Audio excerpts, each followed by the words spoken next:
السلام عليكم. لا تنسوا الاعجاب بالفيديو والاشتراك في القناة تشجيعا لنا لنستمر بنشر المزيد إن شاء الله. إن الله وملائكته يصلون على النبي يا أيها الذين آمنوا صلوا عليه وسلموا تسليما.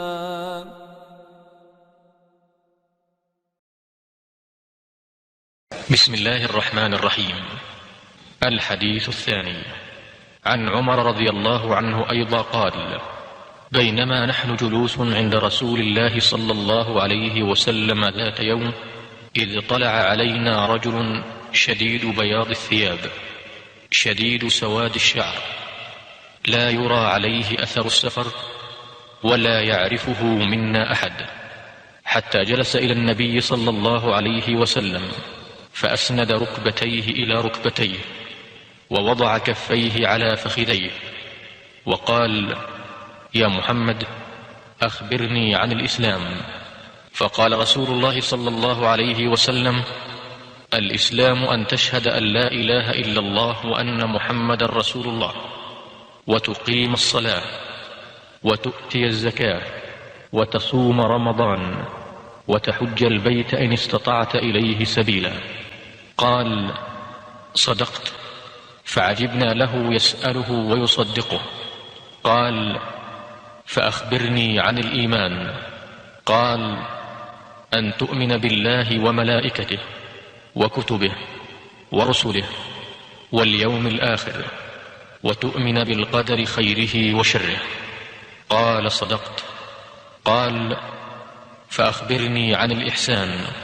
قال: أن تعبد الله كأنك تراه، فإن لم تكن تراه فإنه يراك. قال: فأخبرني عن الساعة. قال: ما المسؤول عنها بأعلم من السائل. قال: فأخبرني عن أماراتها. قال: أن تلد الأمة ربتها، وأن ترى الحفاة العراة العالة رعاء الشاء يتطاولون في البنيان. ثم انطلق فلبثت مليا، ثم قال: يا عمر، أتدري من السائل؟ قلت: الله ورسوله أعلم. قال: فإنه جبريل أتاكم يعلمكم دينكم.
السلام عليكم.